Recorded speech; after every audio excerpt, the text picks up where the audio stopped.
mana putu jana ya diuraikan sebagai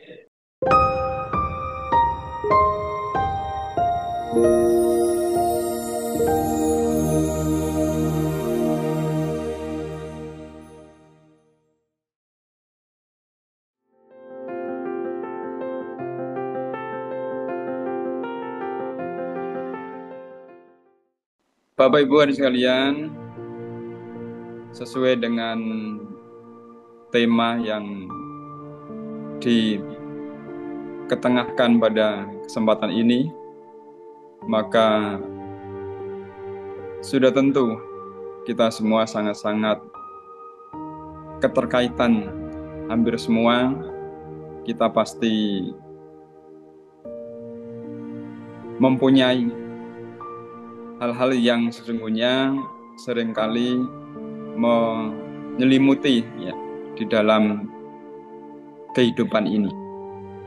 Bapak sekalian, kehidupan adalah sebuah proses panjang, sehingga karena proses yang panjang, pergerakan yang panjang itulah menjadi aneka macam sisi kita selalu temui, baik yang menyenangkan maupun yang tidak. Karena hidup itu adalah gerak. Kalau di bahasa Jawa dikatakan urip itu urup. Urup artinya adalah bergerak. Seperti halnya sebuah pelita atau api. Api itu bisa menyala ya, karena ada udara, ada angin, ada udara yang bergerak. Kalau udaranya diam, maka api itu menjadi mati. Nah, itulah gambaran singkat dari kehidupan ini. Karena kehidupan ini adalah bergerak, berproses, maka menjadi mau tidak mau ya, kita ini pasti akan mengalami banyak sisi-sisi yang kita lalui. Gambaran yang paling gampang, katakanlah kita mau ke suatu tempat, kalau dari Jakarta yang menjadi harapan, keinginan, dan banyak kemauan atau banyak yang disenangi, misalnya kemana? Mau ke puncak sana, yang gambarannya adalah bahwa puncak daerah sana adalah yang menyenangkan, tempatnya yang adem, tempatnya yang sejuk, yang indah, yang warna-warni karena bebungaan, pepohonan, buah-buah yang lebat, ke suatu tempat yang menyenangkan. Untuk sampai di tempat sana, di puncak sana, apa yang sungguhnya telah kita lalui dan harus lalui? Apalagi dari Jakarta, ya, kita harus macet, ya, jalan yang padat, kemudian udara yang sudah tentu berbeda, udara yang panas, kemudian sampai di perjalanan juga aneka hal bisa ditemui. Memang bisa menemui yang menyenangkan, sampai di lembah-lembah, sampai di tempat-tempat yang kita sukai. Tetapi juga gambaran dari jalan, yaitu baik itu naik turun, jalannya yang bisa ada yang rusak, ada yang mulus ya, ada yang bahkan padat ya. Itulah gambaran dari kehidupan ini selama kita sebagai putu jana, di mana putu jana ya diuraikan sebagai yang masih belajar, yang masih harus berjuang. akan menjadi berbeda kalau ia adalah sudah yang memasukin arus, yaitu adalah Sotapanna.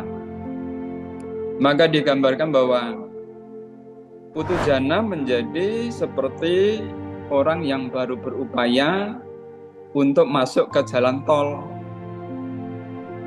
Lah gambaran dari ia yang telah memasukin arus Dhamma itu, ya, seorang Sotapanna, ya, itu yang telah berada di jalan tol. Apa ciri jalan tol? Selalu maju. Ya. Jadi jalan tol itu tidak boleh mundur. Suatu ketika saya pernah juga mengalami dengan driver, ya, karena kebablasan begitu ya, mau keluar. Lalu kita mundur. Ternyata baru mundur sebentar begitu langsung disemprit, ya. Tidak boleh kita mundur itu walaupun hanya 1 meter, 2 meter. Harus selalu maju. Nah, itu gambaran dari yang telah memasukin arus Dhamma. Memasukin arus Dhamma berarti telah berada di nilai-nilai Dhamma itu sendiri. Nah, bagaimana dengan kita sebagai Putu Jana ini? Inilah yang kita sebagai makhluk, sebagai orang-orang yang masih terus berupaya. Aneka macam upaya-upaya yang mengarah kepada jalan yang diharuskan itulah, ya, yang memang menjadi tujuan kita. Maka sering juga saya sampaikan bahwa apa sungguhnya inti dari perjalanan hidup ini? Kita berupaya menjadi orang baik. Karena dengan kita berada di kondisi baik itu, ya, kita akan menjumpai, bahkan berada, ya, di kondisi-kondisi yang minimal kalau digambarkan jalan yang sudah baik, ya. Jalan yang lebar, jalan yang sudah aspal, kan gambarnya begitu ya. Sehingga kondisi itulah yang memberikan keuntungan-keuntungan. Maka di dalam Manggala Sutta dikatakan Pati Rupa Desa Wasoca.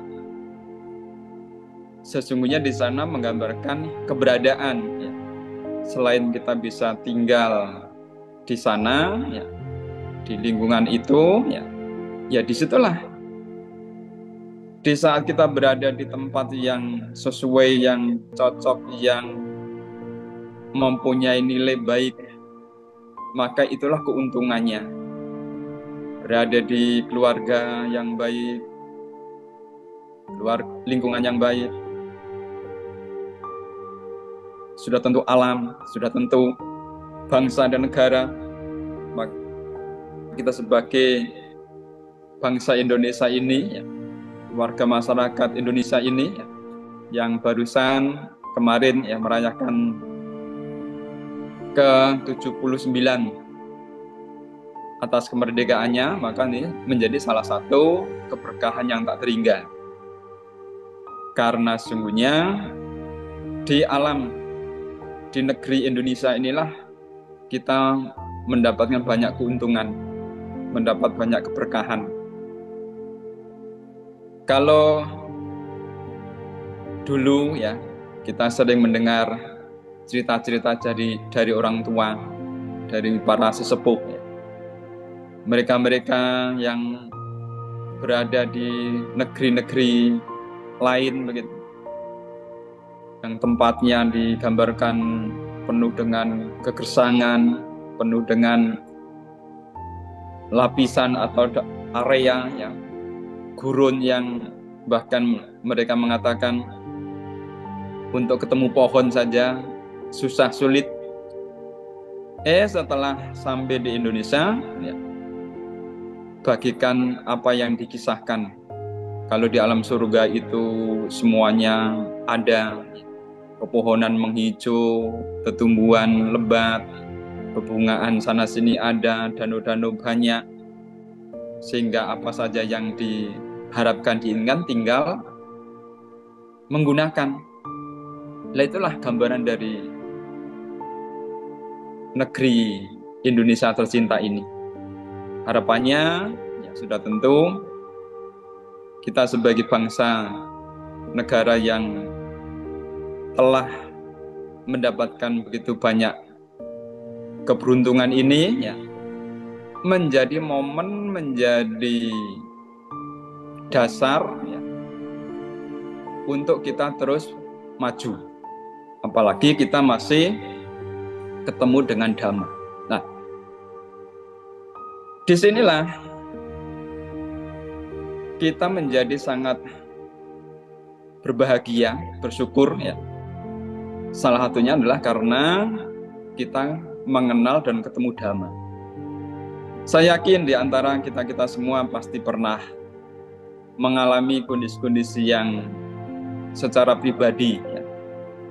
Tadi kalau di depan sudah disampaikan, pernahkah kita pernah membandingkan dengan yang lain? Pernahkah kita menjadi iri dengan yang lain? Lalu kemudian kita merasa kok tidak seperti yang lain, baik itu secara diri, ya, keberadaan diri, keberadaan keluarga, keberadaan sosial, ya, kemasyarakatan. Dikala kita belum ketemu Dhamma, apa yang terjadi? Di saat melihat orang lain atau bahkan tetangga, bahkan teman, lalu selalu mengatakan atau selalu berpikir, wah ini gara-gara keluarga saya, malas-malas, atau keluarga yang tidak baik, sehingga saya menjadi seperti ini, berada di keluarga ini. Atau juga selalu menyalahkan dirinya sendiri. Kenapa saya seperti ini? Oh, saya adalah anak yang tidak beruntung, saya adalah anak yang tidak berberkah. Baru setelah kita mengenal Dhamma, baru kita tersadarkan, tercerahkan. Oh, semua ini adalah ada rangkaian dari kama niyama. Di sana diuraikan ya, kita mewarisi kama sendiri, lahir dari kama sendiri. Tetapi juga harus ingat, kita berhubungan dengan kama sendiri. Berhubungan dengan kama sendiri inilah yang menjadi sangat luas ya. Termasuk adalah kita dengan keluarga, kita dengan sahabat, kerabat, bahkan termasuk dengan lingkungan. Itu juga karena peran dari kama sendiri tadi. Kama kerabat, kama bandhu. Jadi kita tidak hanya punya prinsip misalnya, oh saya memilih kama sendiri, lahir dari kama sendiri, mewarisi kama sendiri. Harus ingat bahwa kita juga ada kama bandhu. Kita berkerabat dengan kama kita sendiri. Artinya kita berada ini juga karena saling terkaitan.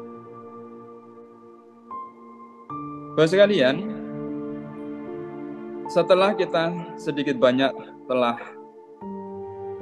memahami hal-hal ini ya, maka hal yang lain yang juga harus kita terus kembangkan dalam diri adalah semesta ini, dunia ini, kehidupan ini ada hukum yang namanya adalah tilakana.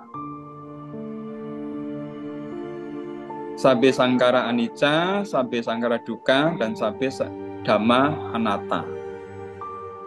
Hukum ini yang bekerja di semesta ini ya, tidak pandang bulu, artinya tidak memilah ya. Anak muda, anak orang tua, atau anak-anak balita, bahkan juga termasuk binatang dan lainnya, termasuk juga apa yang ada di sekitar kita. Yang namanya sangkara, sabe sangkara, segala yang muncul, segala yang ada di kehidupan di semesta ini, kemunculannya karena perpaduan-perpaduan. Nah, ini juga penting. Ya. Kemunculannya karena perpaduan-perpaduan. Karena kemunculannya itu unsur-unsur, ya, perpaduan dari aneka macam itu, ya contoh paling gampang, pasti di depan kita atau kita semua tahu ada meja. Meja itu muncul, terbentuk karena ada kayu, karena ada catnya, karena ada lemnya, karena pakunya, baru mewujud menjadi meja. Kalau masih terpisah, ya tidak ada meja.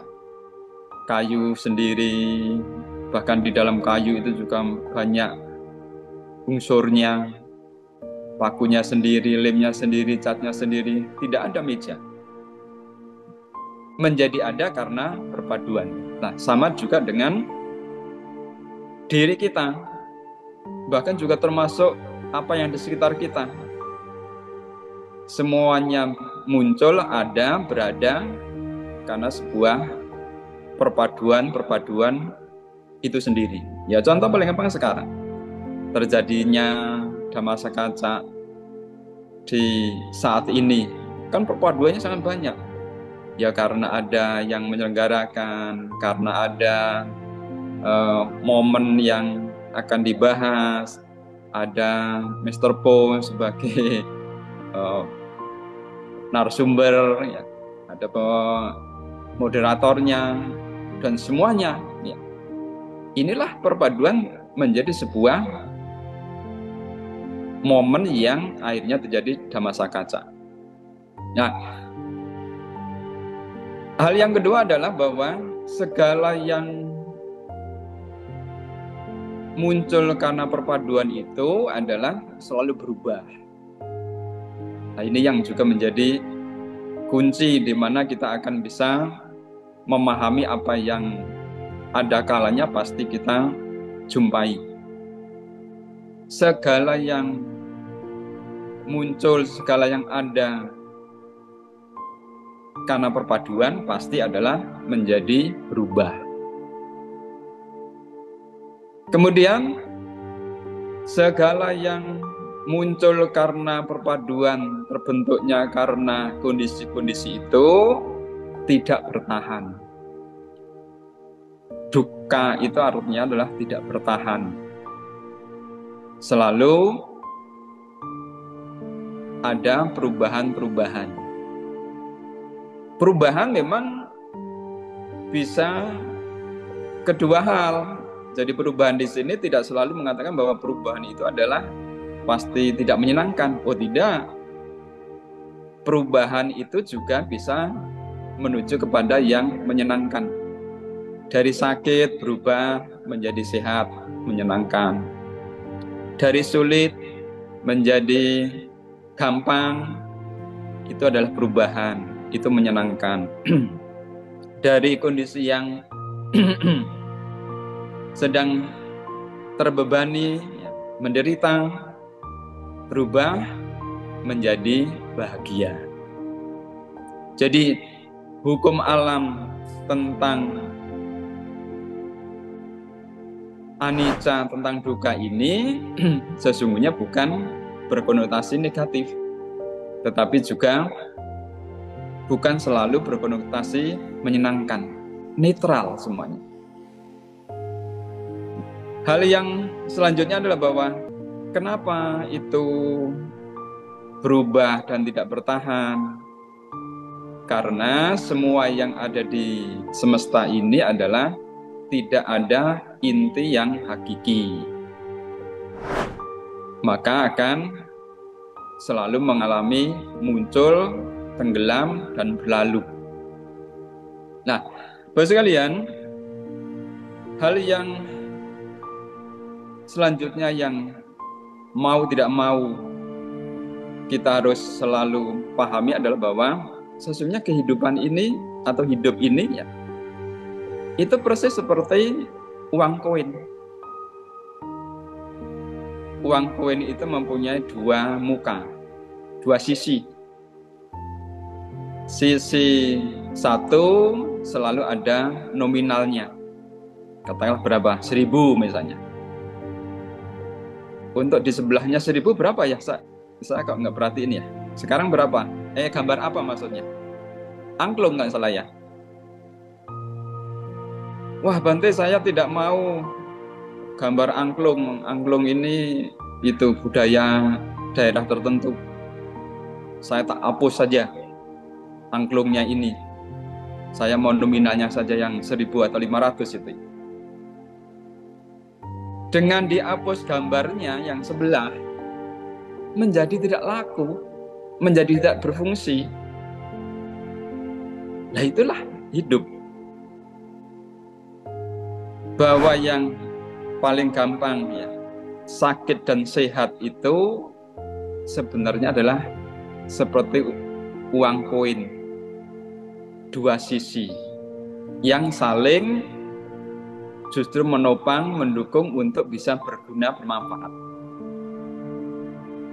Sakit yang paling gampang apa? Gambaran kenapa sakit itu ternyata adalah bermanfaat. Lah, tiap saat ini ya, kita dalam kehidupan ini, dalam diri kita ini, setiap saat adalah karena ada yang mati. Sel-sel tubuh kita ini adalah berhamburan mati. Berhamburan mati itulah sesungguhnya kita sedang sakit. Tapi justru dengan sakit sel tubuh kita ada yang mati itulah justru sehat. Kalau sel tubuh kita justru berhenti, tidak ada yang mati, maka menjadi justru sakit beneran. Justru karena sakit itulah kita menjadi sehat. Karena ada gambar yang sebelah itulah akhirnya nominal yang sebelahnya menjadi laku atau berguna atau bermanfaat. Dengan memahami ini, inilah salah satu bentuk cara. Oh, toh kalau saya sakit, pasti justru sakit itulah kita harus bersyukur ada sakit. Karena dengan adanya sakit pasti ada sehat. Dan juga sebaliknya, kita di saat sehat pasti cepat atau lambat juga sakit begitu. Nah, itu sesungguhnya menggambarkan dari sisi di kehidupan ini. Apakah kita berteman itu akan selalu semuanya bagus-bagus saja?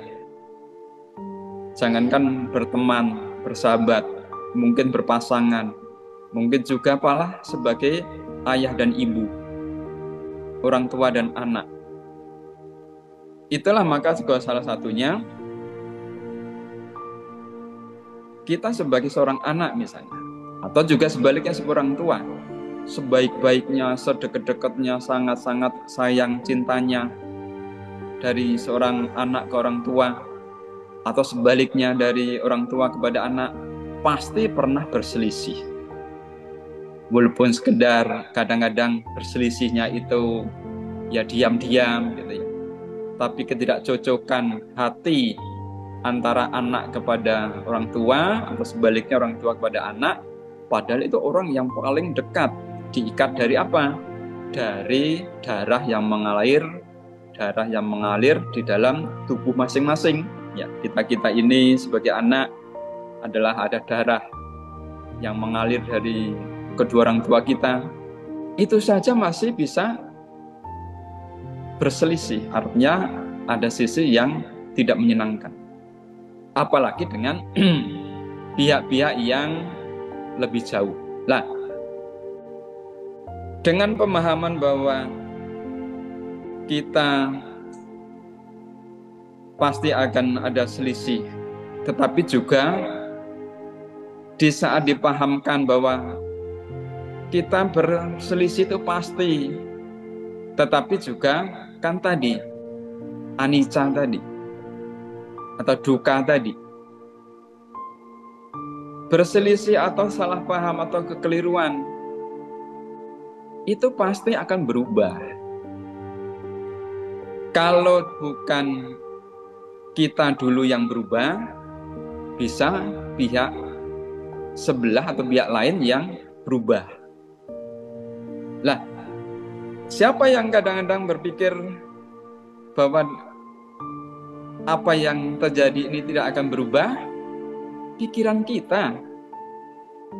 Mungkin barang 5 menit saja misalnya, oh kita berselisih dengan teman misalnya gitu ya, sampai wah berkata-kata saya selamanya tidak akan ketemu sama kamu, tidak mau bicara sama kamu.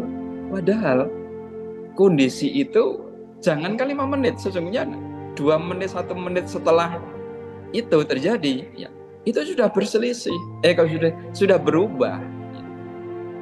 Sudah berubah. Yang tidak berubah adalah karena pola pikir kita. Sudah berubah. Kenapa masih mengulang? Kan begitu. Padahal sebenarnya sudah berubah. Walaupun kita berpikir atau kita menjias ya, oh dia itu sangat buruk, sangat jahat. Ya itu hanya pikiran kita. Siapa tahu sungguhnya dari 5 menit setelah kejadian itu dia sudah berubah lebih baik daripada apa yang terjadi gitu. Nah itulah yang menjadi penting, karena dengan cara itu apa yang kita temui, yang kita jumpai, yang kita alami pun sesungguhnya langsung akan menjadi kita penuh dengan ketentraman, kedamaian. Bapak sekalian, sedikit saya akan sampaikan satu hal saja ya.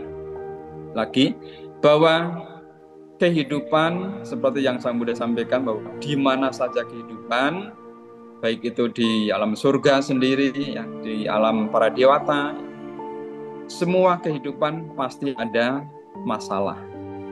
Semua kehidupan pasti ada problem, ada persoalan. Jadi dengan memahami bahwa semua kehidupan pasti ada problem masalah dimanapun berada, bahkan di alam para dewa pun, maka disitulah akhirnya kita akan selalu muncul yang namanya santuti. Kita merasa bisa memahami, memaklumi. Itulah akar dari kita merasa puas, merasa bisa menerima apa yang terjadi dan sedang terjadi, sehingga itu menghantarkan pada langkah-langkah yang terbaik untuk kemudian. Itulah Bapak sekalian dari saya untuk saat ini sebagai dasar landasan untuk kita bersama-sama berbincang-bincang Dhamma pada kesempatan ini. Sabe sata bhavantu sugitata.